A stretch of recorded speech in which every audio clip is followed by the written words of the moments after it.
Not every nebula becomes a star, and it's not for lack of gas, energy, or time. It's as if the universe selects, as if there were a cosmic market where only the most valuable can shine. But who decides? What makes a cloud of cosmic dust come to life, while others simply disappear into darkness? Today, you will understand the hidden side of stellar creation, and perhaps to see the universe with different eyes. From childhood, we learn that stars are born from nebulae, those giant clouds of dust and gas that float in the void of the universe like ghosts waiting to awaken. In books, it seems simple. Combine gas, compress heat, and boom, a star is born. But the truth is much crueler and much more beautiful, because most of these nebulae will never shine. They exist for millions of years and die without leaving a trace, as if the universe had chosen to ignore them, as if something were saying, "You're not enough." Doesn't this remind you of something? How many times have you felt like this? Potential, but lacking opportunity, with everything he needed, except the right timing? Not every nebula becomes a star, just as not every opportunity turns into an achievement. And sometimes, the universe doesn't explain it. He just watches in silence. But what nobody tells you, the fact is that the birth of a star is not guaranteed. It's a silent battle between gravity and chaos, between what wants to collapse and what insists on escaping. Millions of tons of gas trying to coalesce, while radiation, magnetic fields, and external forces sabotage the process every second. It's like trying to light a flame in the middle of a cosmic storm.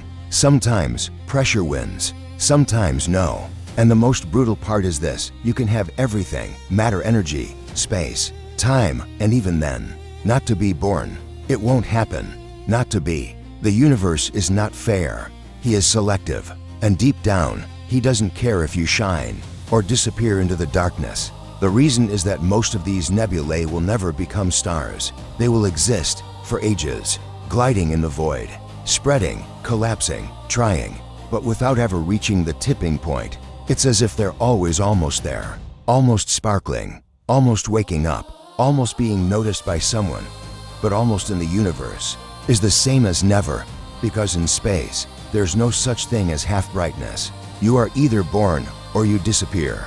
These nebulae, even though gigantic, even though beautiful, they are swallowed by silence like dreams that no one lived, not because they failed, but because nobody gave them a chance. Imagine dedicating millions of years to accumulating matter, to concentrate, to resist the forces that try to distract you, enduring nearby explosions, intense radiation, random collisions, all this with a single purpose: to ignite, but not the end.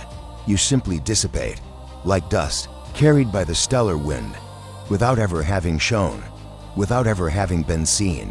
You become part of the universe's backdrop, an invisible body in the midst of infinity, as if everything you tried to build had never existed. And then comes the question, is this a failure? Or is it just another form of existence that we still don't understand? Because maybe, even what doesn't become a star has left its mark on the cosmos, even if no one noticed, without ever shining, without ever actually existing. Because, in the universe, to exist is not merely to be there. It's about being seen. It's about emitting light. It's about influencing everything around you with your presence. A nebula that doesn't shine. It's like a thought that never becomes a word. Like a talent that never finds a stage, like a life that is never fully lived. She was there. It had potential, it had form, it had substance, but it never reached the point where being and shining become the same thing. It's cruel, but it's also real. And maybe this says more about us than about the cosmos. What if I told you, isn't this more like our reality than you imagine? How many people do you know who carry a universe within themselves, but who never had the chance to shine? People full of ideas, dreams, raw talent, more than living in the shadows, that accumulates hope like a nebula accumulates gas. It resists, persists, dreams, but never ignites. Perhaps because the timing was too short, either because the environment was too hostile, or simply because the world didn't notice. It's not a lack of value. It's a lack of collapse at the exact point. Lack of opportunity to become fire, light, presence. There are a lot of people out there who weren't born stars, but that could have been, and maybe it still can. How many incredible ideas die before they are born? How many brilliant thoughts are extinguished in the silence of insecurity? Or do they get lost in the noise of a world that only listens to those who already shine? How many talents are lost before they can reach the world? How many dreams collapse due to lack of time, support, or courage? We live surrounded by human nebulae, people with the whole universe inside their chest, waiting for the moment to collapse into light and finally become something. But the world, as well as the universe, potential is not always rewarded. It favors impact. It enhances shine. It favors those who manage to break through the darkness and say, "I'm here." The problem is that not everyone can do it, even trying with everything they have. How many dreams are extinguished before they even ignite, even before they are said aloud, before they are written, drawn, or attempted? Dreams that never even failed because they never had the chance to start. They were suffocated by fear, by haste, by a world that doesn't wait. It's cruel to realize that the universe does the same. Not every nebula becomes a star, not because it lacks essence, but that's because nobody blew the right spark at the right time. How many of us are just that? Wandering nebulae, carrying energy, will contain brilliance, but it's not in a condition to light. Perhaps the greatest miracle isn't being born a star, but to resist long enough to become one. If this has already messed with your head, imagine what comes next. Because up until now, we've only talked about possibilities, but from now on, we're going to delve into the hidden mechanism behind the creation of stars. You will understand how the universe chooses. Why do some nebulae glow, and others are silenced in the dark, as if they had never existed? So before we move on, take a deep breath, and if this video has already made you think differently, leave a like and subscribe. It's not because of the algorithm, it's because maybe this type of reflection is what's missing in the world, and you are one of those who wants to change that. Leave a like and subscribe, because this channel is for those who don't accept shallow answers, for those who look at the sky and want more than just it's beautiful. We want to know why it exists, how it works, and what that says about us. Here, every star, every black hole, every paradox, it's a question about life disguised as science. If you feel that the world is becoming too superficial, nobody talks about what really matters, so you've found your place. Welcome to our constellation of restless minds. You are not alone. Here, we look at the universe to understand ourselves, because every stellar explosion carries an echo of our own ruptures. Every black hole speaks to our own emptiness, and each nebula is a mirror of our dormant potential. Space is not just a place we look at, it's a place that looks back at us, and if you pay attention, he whispers truths that no one else dares to say. Truths about time, on failure, about hope. This channel is about that. Not just understanding the cosmos, but to discover what it reveals about who we are and who we can still become. The formation of a star depends on an extremely delicate balance, a silent dance between gravity and chaos, between collapse and resistance. The nebula needs to accumulate sufficient mass, not just any amount. She needs to reach a point where gravity overcomes dispersion, where the internal pressure is so intense that the atoms begin to collide, and nuclear fusion finally happens. But that point, it's almost a miracle. Any imbalance and everything falls apart. Too much matter, the nebula could collapse violently and turn into something far more destructive. Not enough material, it never lights up, and even when everything seems right, the surrounding environment can ruin everything. A nearby supernova, waves of radiation, or even the gravitational field of a neighboring star. Any disturbance can prevent the star from being born. It's like trying to build something grandiose in a minefield. The nebula needs to have sufficient mass, enough for gravity to have something to work with, the right temperature, hot enough to accelerate atoms that barely want to touch, and a precise dose of gravitational pressure, strong enough to overcome the resistance of matter itself. If any of these variables fail, the star simply doesn't appear. It doesn't matter how long that nebula took to form. It doesn't matter how almost she got there. In the universe, almost doesn't count. It's like a cruel equation. Either you collapse the right way, or it dissolves into silence. But the most shocking part, even with all the perfect conditions, the nebula could still fail, because the universe doesn't move based on merit. It moves by balancing. But that's not all. Behind the formation of stars, that miracle that sometimes happens, and so often doesn't, there are forces that go beyond numbers, mass, temperature, and pressure. Forces reminiscent of Edmond Halley's broad spirit of exploration. A man who gazed at the sky, traveled the seas, mapped stars and comets, and understood that the universe is not just a stage for grandeur. It is also a labyrinth of conditions, encounters, and opportunities. Halley taught us that looking at the cosmos is also looking at that which fails. The comet that goes away and only returns after decades. The stars that die before they shine. Nebulae that dissipate into nothingness. He understood that, in heaven as here, there are opportunities that slip away. What if the nebula has to have mass, temperature, pressure? She also needs a conducive environment. She needs peace and quiet. She needs solitude. Nothing should interrupt your awakening, because even the slightest noise, a nearby supernova, a strong stellar wind, it can prevent everything. So when you think about the birth of a star, know that wanting to shine isn't enough. The universe must conspire against it. Let infinity stand still for a moment, and that you, in that fraction of a second, collapse into the light. Are nearby stars very active? They are like luminous predators in the cosmic neighborhood.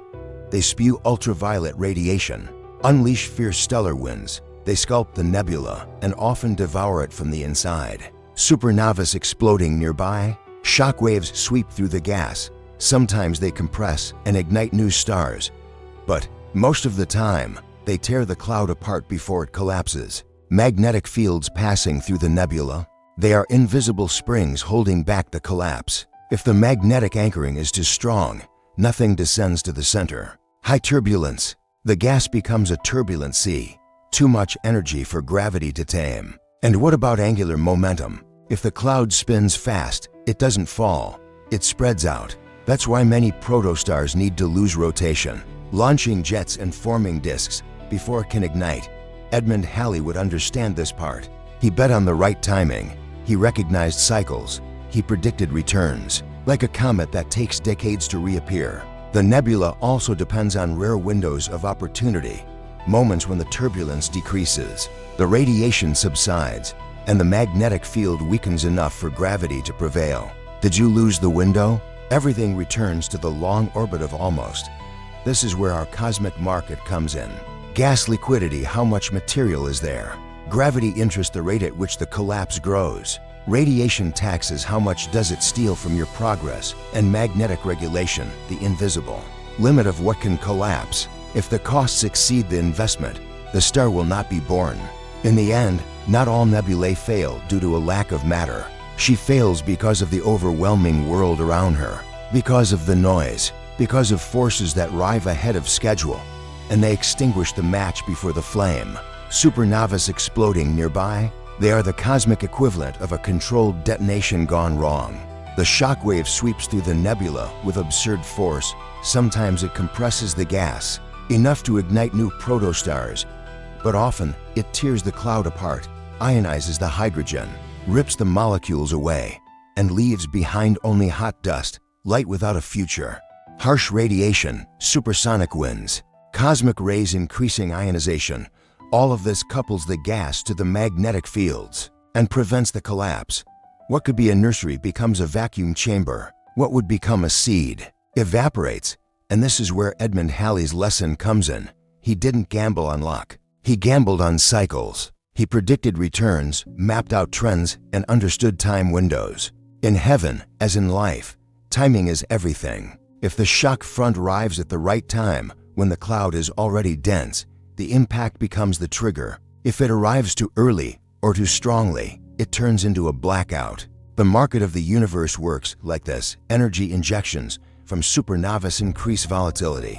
The risk premium against collapse is rising, and the rate of gravitational return doesn't always compensate. When the environmental cost exceeds the mass investment, the star is not born, and the nebula closes the book before the first chapter. In the end, it's not a lack of dreams. It's too noisy. It's the explosion on the side that arrives a second before its flame. All of this can destabilize the formation.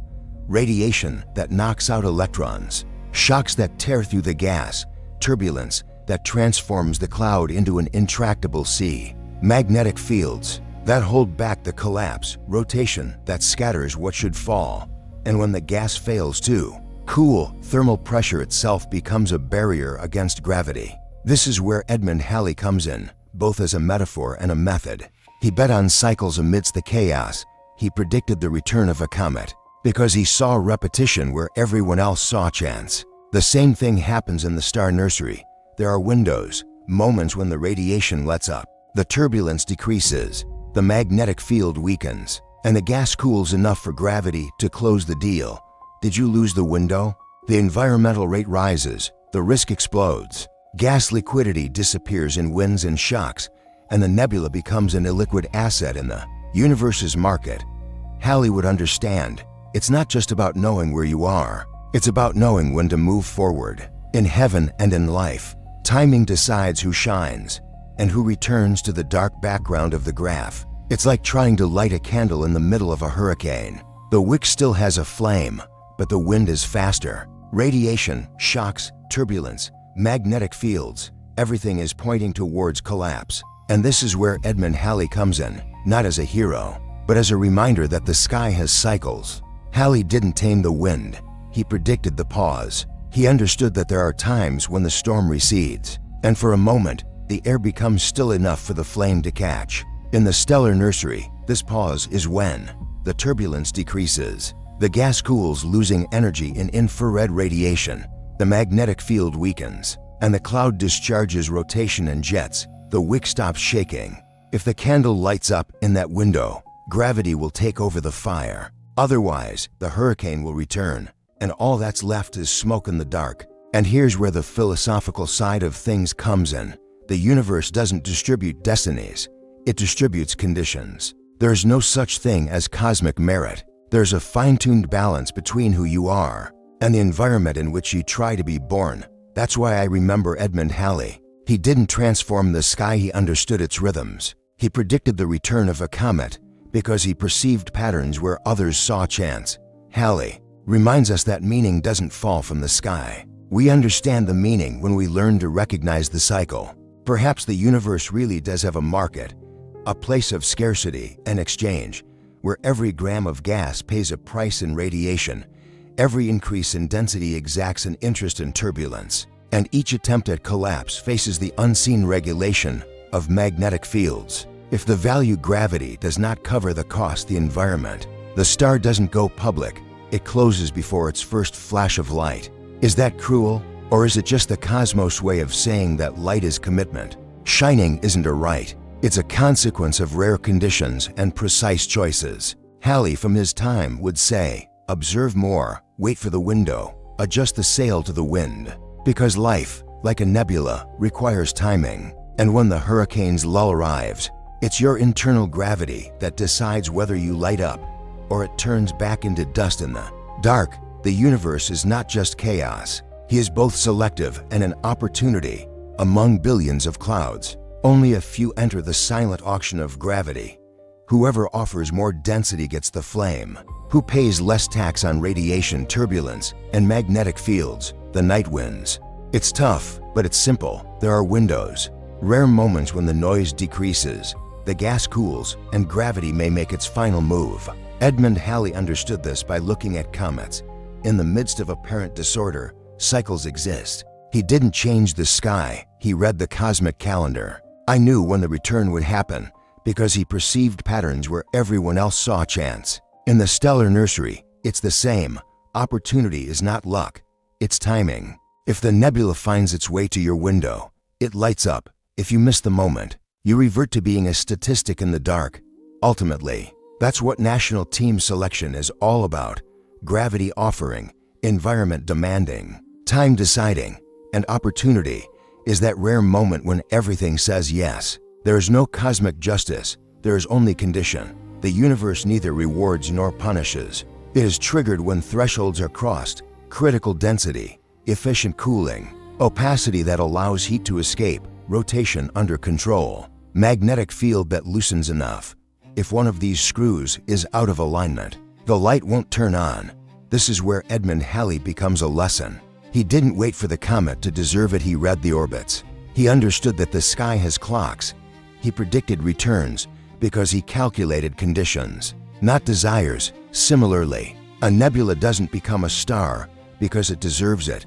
She is born when the physical calendar closes. Less radiation collecting taxes, less turbulence burning through cash, more gas liquidity available for gravity to act upon. Justice would suggest that all potential should be transformed into brilliance. This condition reminds us that potential without a window is statistical darkness. And as in the cosmos, so it is in life. It's not enough to have raw materials. You need timing, environment, and the courage to hold off the collapse until the flame catches. In the end, Halley would say, observe the cycles, wait for the window, and adjust the craft to the wind. Because when the conditions align, gravity becomes destiny. When that doesn't happen, everything turns back to dust. No judgment, just physics. Not every nebula becomes a star, and it's okay to admit that out loud. Some dissipate to feed others. They became fertile dust, raw material for tomorrows we will not see. It's the silent marketplace of the cosmos. Nothing is lost, everything changes hands. Edmond Halley would understand this cycle. He saw returns where others saw disappearances. Comets that disappear into the dark are not the end, they are long orbits. Similarly, nebulae that don't light up today, they can be the fuel for the light later. So when you hear not every nebula becomes a star, remember, sometimes destiny isn't about shining now. It's about going back to the right time, in the right place. When the window opens and gravity signs the contract for the light. Just as not all talent becomes genius. Talent is a raw material, like hydrogen in a cold cloud. Genius is fusion, something rare, expensive, and conditional. Between the two, there are forces of sabotage, noise, haste, vanity, lack of atmosphere, the human equivalent of harsh radiation, turbulence, and magnetic fields that prevent the nebula from collapsing. Without the density of practice, without cooling the ego, without isolation of focus and timing, talent is fleeting. It shines for a moment, but the flame cannot be sustained. If you want a brutal equation, genius equals talent times time times condition noise. If the noise wins, the star doesn't care. Edmond Halley would teach the patience of cycles. He didn't demand constant brightness from the comet. He calculated its orbit. That's how it is with talent. Don't ask for applause now. Get the return right. Cut back on distractions. Lose unnecessary weight ego. Increase density deep work and wait for the window of opportunity, where the world says yes. Not all talent makes one a genius, but when the conditions align, internal gravity does the rest. And what was once a possibility becomes a light that no one can ignore. Not every idea becomes a revolution. An idea is a star seed. It needs a critical mass of people, emergency temperature, and opposition pressure to collapse into real change. Without sufficient support, it dissipates. With too much noise, it ionizes and loses its shape. If it spins fast, 1,000 notes at the same time, angular momentum scatters everything before the fire catches. In the human market, it's the same as in the cosmic one. Lack of attention span. The rate of institutional attrition is high. The tax of cynicism corrodes convictions, and the invisible regulation of culture holds back the collapse of the new. This is where I'm reminded of Edmond Halley. He didn't demand a continuous spectacle from the comet. He read the cycle. He realized that there are long intervals between one appearance and another. Ideas also get feedback. They travel through the underground of history. They mature in silence. They await the rare window of opportunity when the social climate cools down enough, and the gravity of the facts pulls everything to the center. When that window opens, a spark turns into a wildfire. If it doesn't open, the idea doesn't die. It returns like fertile dust. It feeds other minds, accumulates density, until one day, he reappears, not as a slogan, but as an inevitable light. Not every beginning becomes reality. Beginnings are fragile, a breath of intention amidst the noise. If they don't gain density, if they don't find a pause in the wind, they vanish like mist under the sun. In the cosmos, it's the same. A disturbance ignites the desire to collapse, but without critical mass, without cooling enough, the beginning isn't sustainable. It's a promise without substance, a flame that flickers and dies. Between the first impulse and being there's an abyss, fear. Haste, distraction, are harsh radiations. Too much rotation. Ideas spinning without settling into the center. A magnetic field of opinions, hindering what tries to be born. It's not a power outage, it's too much wind. Edmond Halley would understand. He knew that a trail in the sky is not a presence, it's an indication. He saw that some beginnings need entire orbits before they become apparitions. He learned to wait for the return, to read the calendar of the invisible, to recognize when a signal is actually going to arrive. Perhaps existence demands this, to return heavier, colder, more focused, accumulate silence, cut off rotation, lose what is superfluous, until internal gravity does the rest. If the window opens, hold back the collapse. If not, don't blame yourself, go back. Add some mass, adjust your orbit. In the end, the universe doesn't judge, it measures, and when conditions close, what was a beginning becomes a reality, and what was merely a passing phase becomes life that illuminates. If this video made you feel something, cherish this moment. It's your internal gravity calling, the same one that, one day, lights up stars. If any phrase touched you, if any image opened a window to your inner self, stay with us, leave a like, subscribe, and turn on notifications, not because of the number, but so as not to miss the next quiet period, where new ideas can emerge. I think of Edmond Halley when I talk about this. He didn't wait for miracles, he read the cycles. I knew when to look to the sky because I understood the time of return. Do the same with your curiosity. Mark your return here. Comment on what lit up. Share it with someone who needs a spark. Welcome to our constellation of restless minds. Here, we wait for the right moment, light it up together, and returns like Halley's comet every time the sky calls. If he made you realize that, even in the cosmos there is frustration, potential that doesn't become light, promises that dissolve before their first glimmer, so you've already grasped the universe's secret. Message: to exist requires certain conditions. There are clouds that carry everything except the right window. Like us, so much desire, and the wind blowing in the opposite direction. It's not punishment, it's physics. That's why I remember Edmond Halley. He didn't ask the comet to stay, he learned the time of its return. He read patterns in the chaos, waited for the moment when the sky says now. Do the same with your light. Guard that spark, cools down the noise, cuts out the excess, and wait for the hurricane to pass. If this video showed you that even in vastness there is unrealized potential, and yet, hope in cycles, so you're one of us. Stay close, the next orbit could be yours, and when she arrives, let your inner gravity do the rest. Wasted and unrevealed beauty, because so much exists outside the spectrum that we can see. There is light that only appears in infrared, stories that can only be heard in silence, potentials that remain trapped in long orbits. The universe is full of this, archived promises, interrupted nurseries, a light that has yet to find its window. And this is where I'm reminded of Edmond Halley. He proved that what disappears is not lost, it returns. Between one appearance and another, the comet did not die. He only travels through regions that our eyes cannot reach. Perhaps your beauty, too, lies outside the yardstick by which they measure you. They might call what is actually orbital time a failure. Meanwhile, it cools down the noise, cuts the rotation, and conserves fuel. When the hurricane's lull arrives, your gravity will shine the light. And just because no one has seen it yet, doesn't mean it doesn't exist. It just means that the right appearance is still to come. In the silent calendar that Halley taught to read, then you're in the right place. Here, curiosity has gravity. We don't promise easy answers. We promise windows of opportunity. Let's read the heavens as Edmond Halley read the cycles. Wait for the wind to die down. Recognize the return. Light it up when the universe says now. If you carry light that has not yet appeared in the spectrum, he is. This is our constellation of restless minds. It always returns, like Halley's comet, to orbit ideas, cool down the noise, and when the window opens, shine your own light. Here, we look at the universe with the soul of a philosopher and the eyes of a scientist. The soul accepts wonder, embraces paradox, asks why and for what purpose. The eyes measure, test, doubt, and only then do they call truth, that which survives the fire. It's the same gesture as Edmond Halley.